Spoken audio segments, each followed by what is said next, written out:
Welcome back, everyone. Today we have Theater of Pain 13 on Mythic as Master of Harmony Monk. This is the route, and I'll explain briefly because there's a couple of things you can do. So, firstly, for our run, we skip the last mini boss before Xav, which you can do, but then you have to add some count in the trash pack before the last boss that we did. Now, if you decide not to skip the third mini boss and do it, all you have to do is just remove these two packs from this pool, and that's it. You get 100%. It's something that you can do.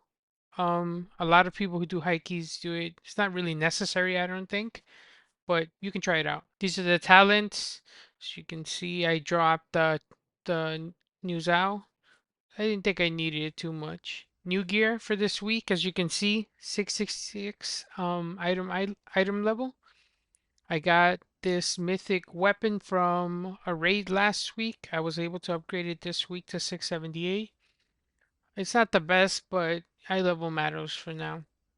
I got the mythic shoulders. I used the Kajamite essence to change them into my tier. I should max these out next week. I also have a chest piece that I'll convert in 2 weeks.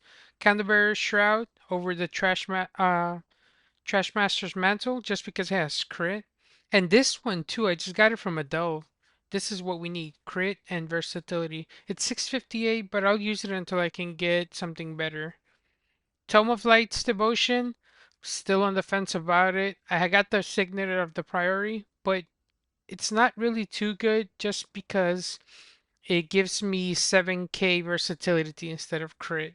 And these two other options I got, I'm not too sure yet.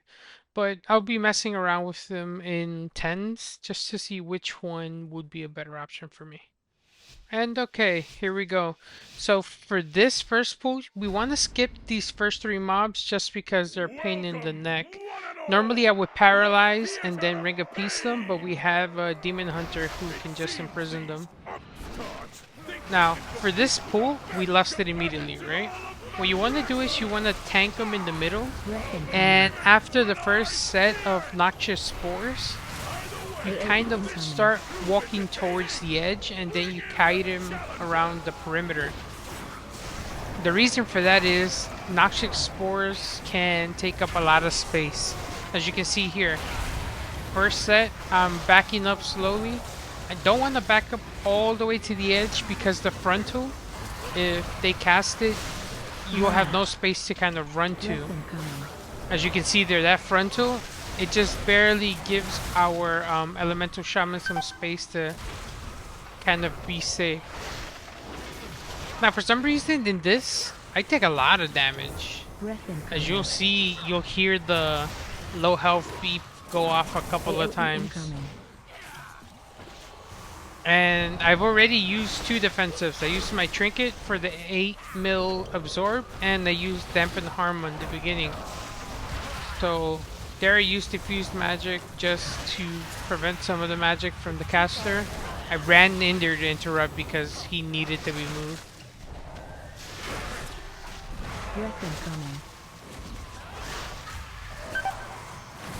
And again, that's kind of the reason why you don't want to tank him all the way to the edge. Just because you need to have some space to run away. That was a little bit tricky on our behalf, but you know, could do better. AOE incoming. Normally what I would recommend is to kill Haceran first. He's the one that does the noxious spores. And then the caster. But at the end, I think it doesn't really matter. Didn't really make much difference. I know Desia does a lot of AoE damage, so if he's the last one you have up, you kind of have to make sure that you down him fast, or else your group is gonna wipe from all the AoE damage and running out of space too.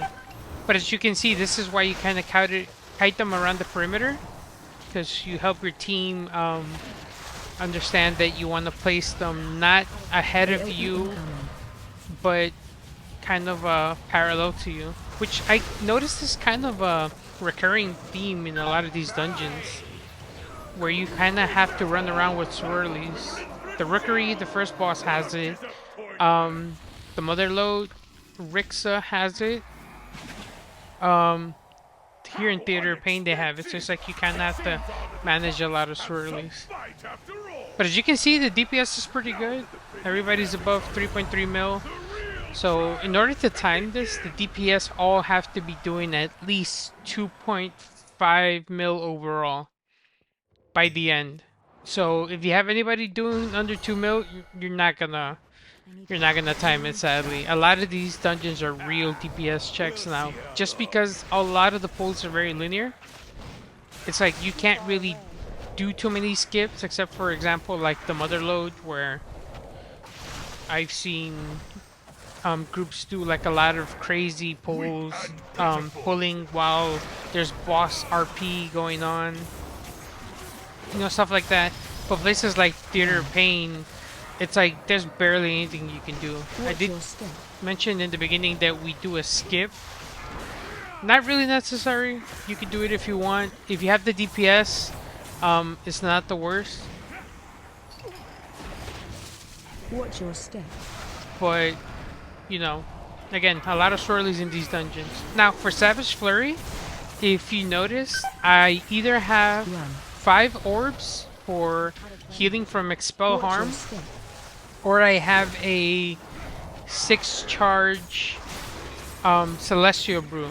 There I only had a 3, but I'll do Blackout Kick, Celestial Brew into Purifying Brew, or use my Expel Harm with 5 orbs to kind of survive that. Here I needed to have Celestial Brew up again, so I had to use Blackout Kick with Keck Smash. Don't be afraid to use a Blackout Kick combo with Keck Smash to bring your brews back up, because you need them. That's kind of the way that Master of Harmony works, you know? So it's like your damage comes from a lot of the chi that you store into your aspect of harmony. There I was gonna tell them to line of sight the ricocheting throw, but they knew what they had to do. Now, this mini boss is a little bit crazy because unbalancing blow makes it so that you can't dodge anything. So again, it's the same thing. Try to use Celestial Brew with more than 4 charges to mitigate a lot of the damage. Now the trick about tanking it here is that by the bottom of the stairs, the DPS can kind of run around the corner and LOS that ricocheting blade. So it's less damage for the healer to heal. They can focus more on you. It's also kind of important for them to learn how to do these things, especially if they want to do hierarchies. It's little things that everybody learns, and you know, it's good to know. For example, if you're watching the video and you see this, in your next run you can let them know, hey, you can line of sight the ricocheting blade just by line of sighting it around the bottom of the stairs. So a lot of that stuff is kind of important. Now here we got a good positioning for this pack, because what you don't want to do is you don't want to go past the halfway line on that little bridge there, because you will trigger their RP for the next mini boss, and we want to skip it. So in order for us to skip it, we have to make sure that we kill everything here. If we cross the halfway line or about, we'll trigger the RP and we can't skip it. Well, we can. I can just go in there, pull the boss towards the stairs, and then die, and then they can resurrect me. But let's just avoid doing that, just because having a 15-second death penalty is just a little bit too much sometimes in these places. You also wanna DPS down the Arbalest. They do a lot of group damage. So here, as we can see, I'm just letting them know together. Ready? And we go. We cross the halfway line and the RP is still going. And that's it. That's the skip. It helps to have AoE movement speed. But normally running around it on your own can kind of be enough, I guess. Attack totem. Now this is important. The banner has to be destroyed.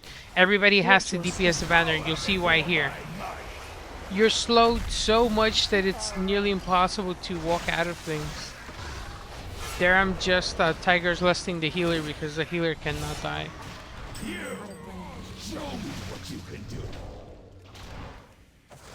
For this little mini arena thing, the DPS just has to pick one to die fast. Whoever's the Attack squishiest. totem.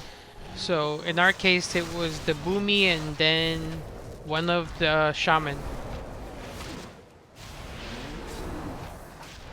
Defensive. Watch your step.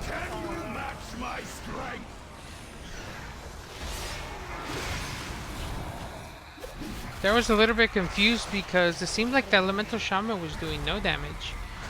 I wasn't too sure why. And also the Boomkin was doing less damage there than I was. I'm not too sure. Attack totem. So Defensive. that's why these bosses, it's important to have like good DPS because you can pull the Watch dungeon your step. perfectly, but if the things are dying fast, it's a problem. I also like that they added new ability indicators because that frontal was difficult to see during the first 2 weeks. Attack totem. It was just like a dark green Defensive. path and you couldn't see it. So it was understandable if somebody died to it because you could barely see it. They definitely did like a lot of Watch your step. spell graphic changes. So you see that's a lot easier to see. It's a huge gray spot. But it used to be like small green glyphs on the floor. It's hard to see. It was just hard to see. Especially if your healer is a shaman who's dropping this healing Attack stream totem. or the healing rain, sorry. Defensive. It's just it's difficult.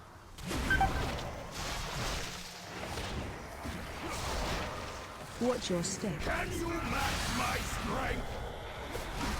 Again, always Tiger's lusting the healer because I gotta make sure that he's not dead so you can keep me up.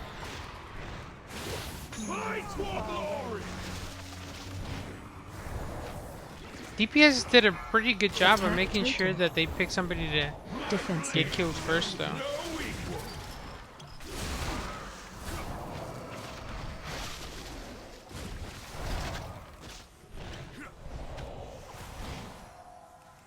Watch your step. I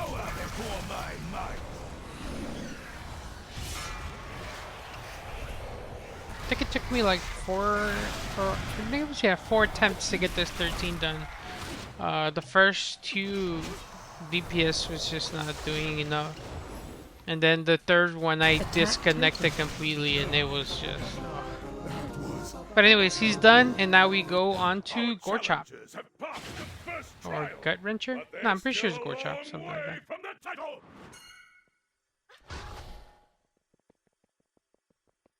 So this spool, again, Black Ox statue, very valuable in these dungeons. As you notice there, I laid it down and immediately got two of the packs to kind of run into us. Normally I will place it more towards where the beam is, and then it'll get everybody in there. It's important to CC everything, but more importantly that Deceased Horror, because he casts their meat shield. If you don't interrupt it, that can turn into like a 20 million absorb. So you want to keep your eye on it so that you can interrupt it.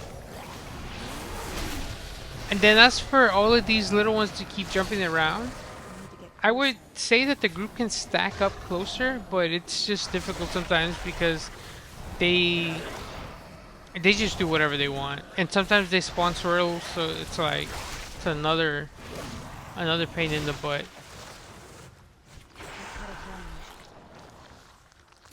I'm just trying to go around interrupting, but as you can see, they're just doing whatever they want. This one, it doesn't even matter.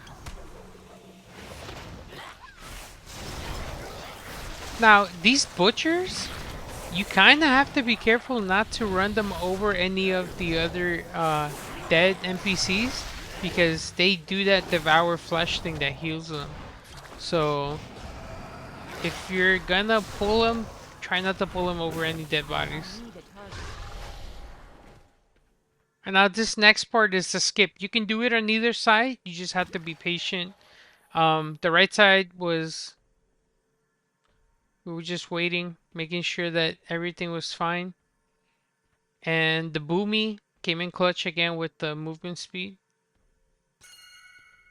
And I'm just you have to hug the wall. If you get anywhere close there, you're gonna get aggro. And again, Blackhawk statue. Take the talent. It's definitely worth a lot more now than in previous dungeons. And again, it all comes because it'll aggro casters into its melee range, and then you can just taunt the statue to AoE taunt everything. There, I try to interrupt this one, but that little lip of the thing there messed with me. Everything is on low health, so I pull this next big guy. You don't want to run towards the middle of the bridge because you'll spawn more of those little jumpy guys, and you don't want to do that. You will destroy, you'll just wipe. You don't need any more of these sludge spewers.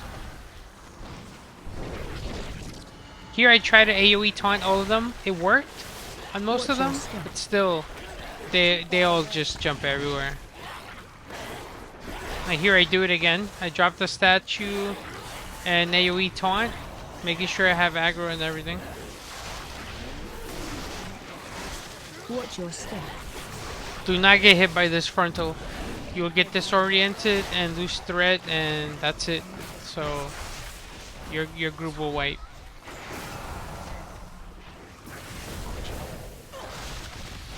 Watch your step.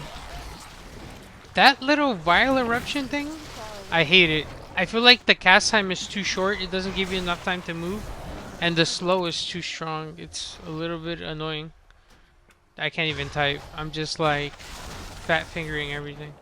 Anyways, you can pull these two into the boss. You can probably wait till they're down to like 50%. Especially if you don't have our rhythm up like we do. Now again, it's a bit of a bad combination to pull into the boss, I would say, but it's necessary. Just because, again, the horror does that little meat shield cast that you need to interrupt, and then the butcher will eat any of the deceased NPCs around it to heal. These oozing leftovers, they're kind of hard to get thread on. What I would recommend is that you drop your Blackhawk statue on one side. There, I got stunned. Again, I hate this place because of those hooks. I have such a hard time avoiding them. I don't know why, but this boss is rough. There, boom, he died because he lagged as well. I can't even blame him. But then again, just get some initial threat on them and then just go to the middle. There, he's casting Meat Shield. And again, you see how much of an absorb he did? All off of like maybe 2 or 3 seconds casting. I just had to execute him to just make sure he was gone. So there I dropped my Blackhawk statue. And as you can see, the leftovers kind of leap to it, around it. It's because it's generating enough threat. But this fight was definitely what slowed us down a lot. If the Boomkin didn't die there, we would have killed it a lot faster. Run. Watch your feet.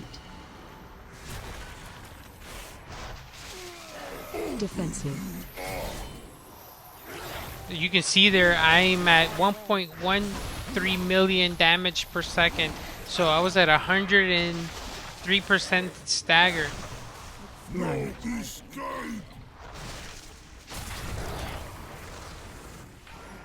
Defensive. I think I was focusing so much on catching aggro on all these oozlings that I was losing my mind. Just watching my teammates' health bars fall because they were getting jumped on was like, oh, irritating.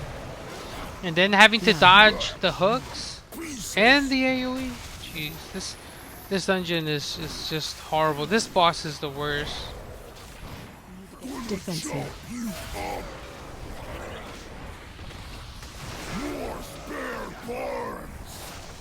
Again, we're at the 8th hook cast. Normally by around this hook cast, this is pretty much Defensive. dead.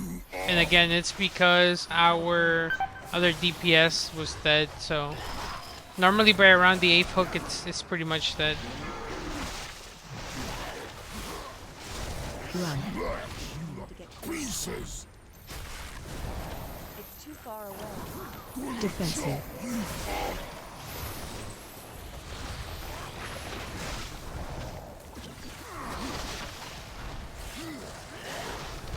More spare forms. Defensive. We managed to pull it off. It took a little bit longer than usual. I think it took like 4.5 minutes in one attempt that I did. So I was a little bit relieved when it took the least. Well, it took less time. So I would say for time saving, maybe the next time I do a Theater of Pain, I'll leave this boss for last so that we can have Bloodlust or Heroism. I think it just makes more sense simply because it's more damage that we can do. And the Demon Hunter, that's good. We had battle rest, but the Boomkin is our battle rest. So that's the other thing about these. So here I had no movement cooldowns. Drop my statue, spinning crate kick, everything. Luckily I got 2 rolls back to back here. Taunt that. Healer almost got killed. So I'm just waiting to catch aggro and everything. Demon Hunter using Darkness, goated for that. But I'm just waiting to catch third and everything before I pull this Portal Guardian. Just because the Portal Guardian has an AoE that'll destroy the group if you can't AoE CC everything here. There you go, Soulstorm. Yeah.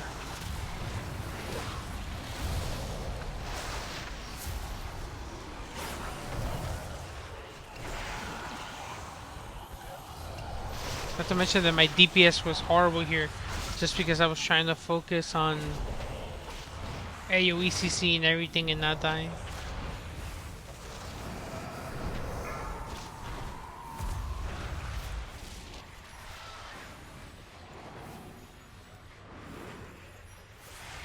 So for this, you always want to place the orb on the right. I'm just double checking there to make sure I'm in the right place. Probably not the right time to do it. Almost got the DH kill. Just making sure that I know what we have to kill to make up the count for the fact that we didn't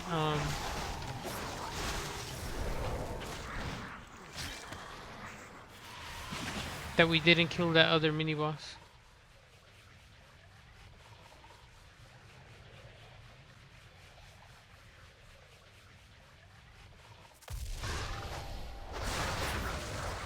So here I know that we have to clear this whole room, but we have to make sure that this this Bone Magus, yeah, Bone Magus gets killed. Bone Spear will one-shot your healer.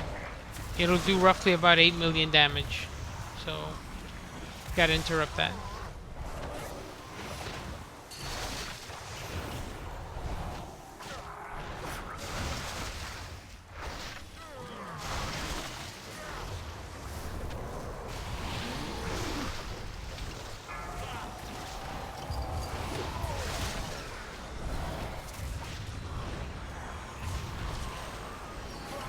It feels like a lot of this DPS stuff is hit or miss because the Boomy is great in AoE, just pretty good in AoE, and the Elemental Shaman wasn't doing too good.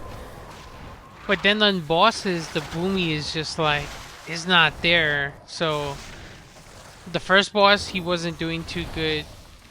Well, he did better than the Ellie. And then he died in the second boss, so it's already like a lot of that downtime really plays into the time for the keys.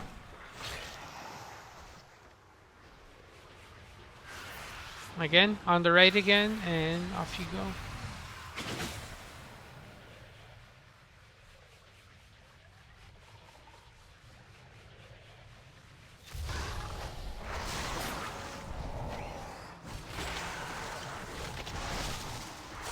Watch your step. Avoid these swirlies again. The new swirly animation is kind of cool. I don't remember what the old one used to look like.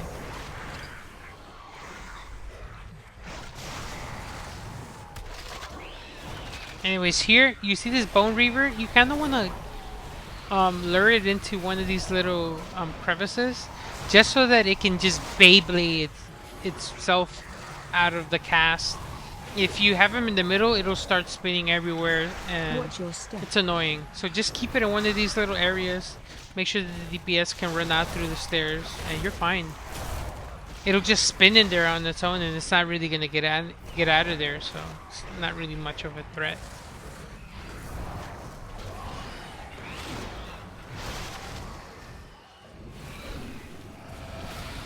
I'm looking at the timing on my 12, and it says I did 125% count. That's kind of crazy.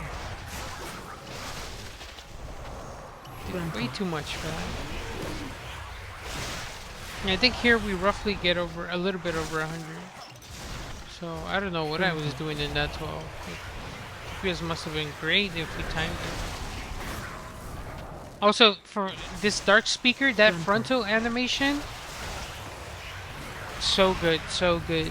It was nothing before. It was just the black ball, and you had to see it. The black ball was so small too. It didn't show up as much as it did now. Frontal. You just get blasted off the platform. I need a target. And there we have 100% count. I think almost exactly. Yep. Yep. So before we did the run, I was kind of trying to figure out what we can pull to get the count, because they wanted to skip the mini boss. There I'm pinging them to know, let them know that that's where we're gonna stack for the clones. Watch your step. These death spirals, you don't have to dodge. They do no damage at all to you. It's 150k, I think it said there. That's nothing. Frontal. And of course, bait the frontal away from everyone. You can use the Celestial Brew with 3 charges to defend from that. But there, you don't have to move away from the boss. Just stand there. And if you see that your clone is standing too far, knock it in there with Ring of Peace. That's it. That's all you have to do. Your DPS will take care of it, and you don't have to worry about anything. All you have to worry about is making sure that these casts don't go off. And that's the whole fight, pretty much. There's really nothing much to it.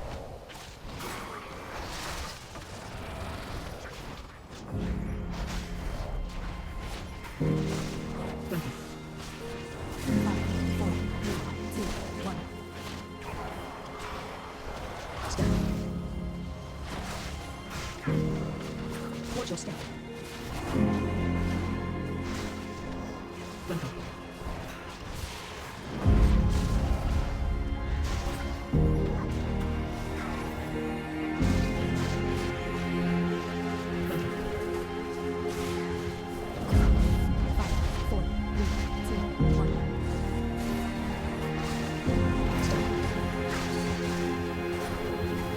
Watch your step.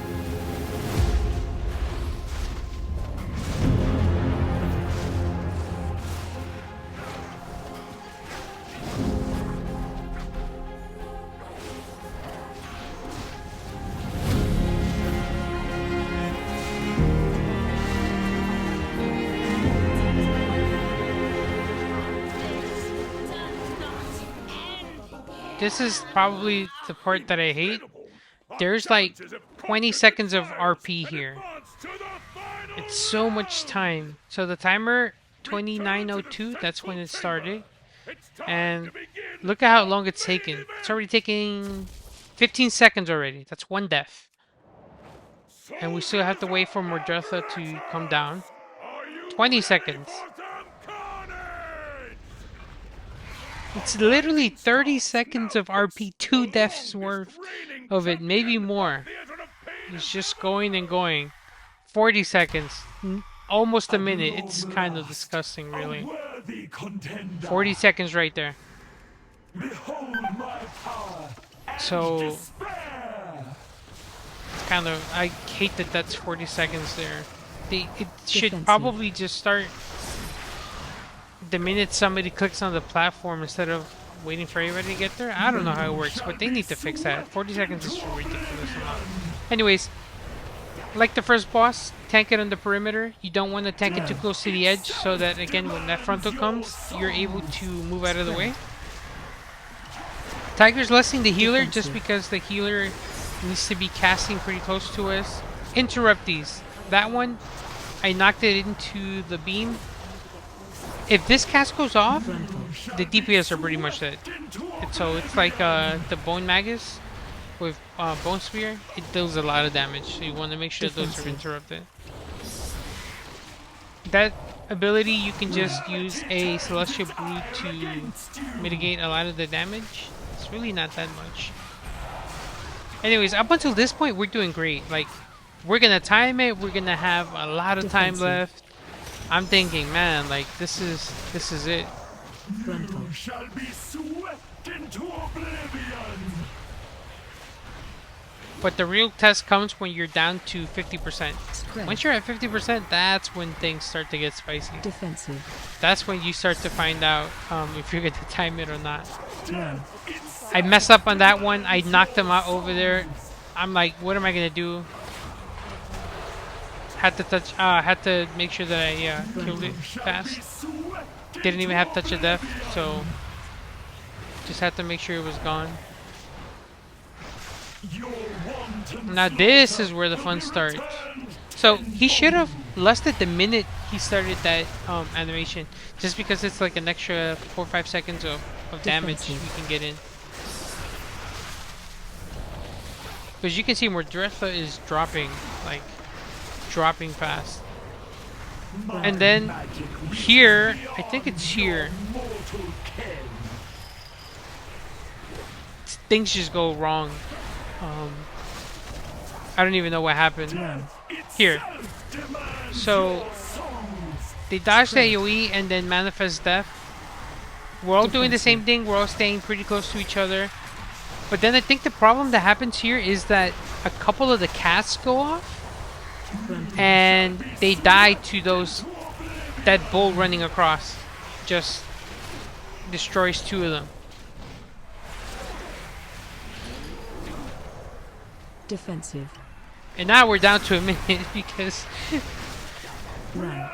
2 of them died. But luckily we were able to get them up, and that's that.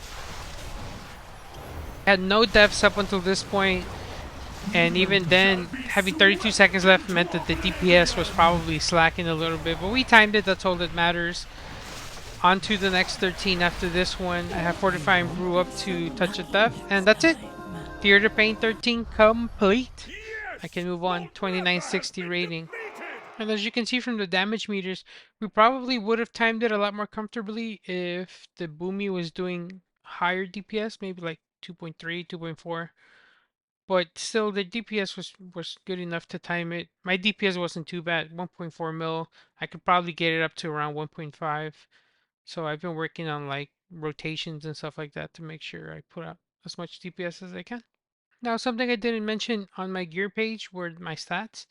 I can now go up to 32% crit with Flask. Without, I'm sitting at around 28% instead of 24% before, while still maintaining around 28% versatility. And as you can see, Blackout Kick was doing crazy amounts of damage, along with my Dot and my Overwhelming Force.